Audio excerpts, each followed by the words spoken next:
বিসমিল্লাহির রহমানির রহিম। প্রিয় বাংলাদেশ, আমার সামনে উপস্থিত ভবিষ্যৎ বাংলাদেশ, বাংলাদেশের ভবিষ্যৎ প্রিয় তরুণ প্রজন্ম, আপনারাই আগামীর বাংলাদেশ, আপনারাই বাংলাদেশের সম্ভাবনাময় আজকের এই লাখো তরুণ মুখ, আপনারাই বদলে দিতে পারেন আগামীর বাংলাদেশ। এই তারুণ্যই ফ্যাসিবাদ মুক্ত বাংলাদেশে প্রতিষ্ঠা করবে নিজেদের নিজেদের অধিকার। প্রবীণের প্রজ্ঞা, পরামর্শ আর তারুণ্যের শক্তিতেই ইনশাল্লাহ নির্মিত হবে ৭১ থেকে ২৪ পর্যন্ত লাখো শহীদের আকাঙ্ক্ষার সেই প্রত্যাশিত বাংলাদেশ। তরুণ জনগোষ্ঠী দেশের উন্নয়ন এবং অর্থনীতির প্রাণ শক্তি। তারুণ্যের শক্তি আর নারী শক্তিকে কর্ম পরিকল্পনার বাইরে রেখে কখনোই একটি রাষ্ট্র এগিয়ে যেতে পারে না।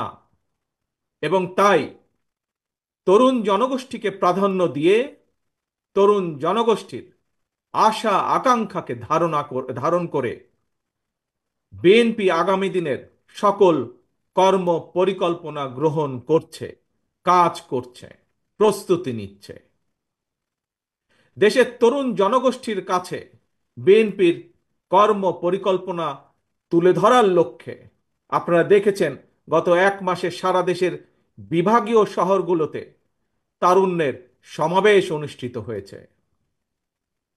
একই সাথে যেদিন সমাবেশ অনুষ্ঠিত হয়েছে তার আগের দিন ভিন্ন মত এবং ভিন্ন শ্রেণী পেশার তারুণ্যের প্রতিনিধিদের নিয়ে অনুষ্ঠিত হয়েছে সেমিনার। তারা তাদের মতামত তুলে ধরেছেন কিভাবে এই দেশকে আমরা সামনে এগিয়ে নিয়ে যেতে পারি। আজ তারই অংশ হিসাবে ঢাকা বিভাগের তারুণ্যের সমাবেশ অনুষ্ঠিত হচ্ছে।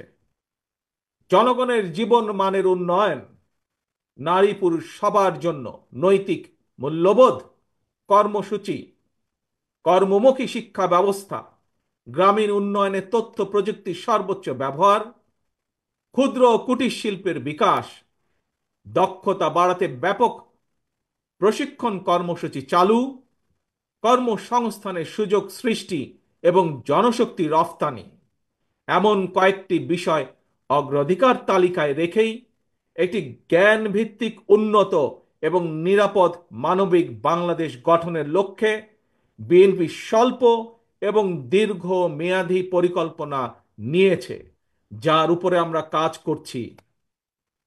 প্রিয় ভাই বোনেরা, বর্তমান বিশ্ব তথ্য প্রযুক্তির বিশ্ব। এই সময় বিশ্ব বাজারের সঙ্গে দক্ষতা এবং যোগ্যতার প্রতিযোগিতায় টিকে থাকতে হলে অবশ্যই তথ্য প্রযুক্তি এবং কারিগরি শিক্ষায় দক্ষতা অর্জনের কোনোই বিকল্প নেই।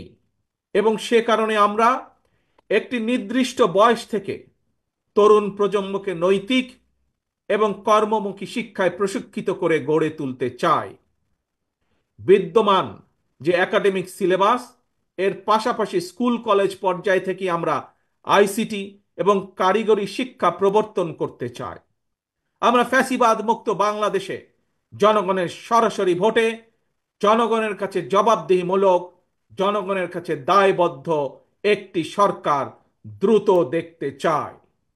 অন্তর্বর্তীকালীন সরকারের প্রতি আহ্বান, আগামী ডিসেম্বরের মধ্যেই জাতীয় নির্বাচন অনুষ্ঠিত হতে হবে। আবারও আমরা বলতে চাই, আগামী ডিসেম্বরের মধ্যেও জাতীয় নির্বাচন অনুষ্ঠিত হবে। নতুন প্রজন্মের প্রিয় ভাই বোনেরা, আজকের এই সমাবেশ, প্রিয় দেশবাসী, আগামী ডিসেম্বরের মধ্যে আপনারা জাতীয় নির্বাচন অনুষ্ঠান যাতে অনুষ্ঠিত হয় তার প্রস্তুতি নিতে শুরু করুন। কারা রাষ্ট্র পরিচালনা করবে, কারা আপনাদের প্রতিনিধি হবে, জাতীয় নির্বাচনে আপনারা ভোট দিয়ে আপনাদের সেই প্রতিনিধিকে আপনারা নির্বাচিত করবেন। প্রিয় সমাবেশ, শহীদ রাষ্ট্রপতি জিয়ার সৈনিক দেশনেত্রী বেগম খালেদা জিয়ার কর্মীদের প্রতি আহ্বান জানিয়ে বলতে চাই, আপনারা জনগণের কাছে যান, তাদের প্রত্যাশা জানার চেষ্টা করুন, তাদের প্রত্যাশা বোঝার চেষ্টা করুন, জনগণের মন জয় করুন। কারণ জনগণই বিএনপির সকল রাজনৈতিক ক্ষমতার উৎস। প্রিয় দেশবাসী, প্রিয় সমাবেশ, প্রিয় ভাই বোনেরা, এবার আমি আপনাদের সামনে একটি ছোট্ট স্লোগান তুলে ধরতে চাই। মন দিয়ে দয়া করে সবাই শুনবেন। প্রথমে আমি স্লোগানটি বলবো, মন দিয়ে শুনবেন। তারপরে দ্বিতীয়বার আবারও আমি বলবো, তখন দয়া করে সকলে আমার সামনে স্লোগানটি আপনারা একই সাথে বলবেন।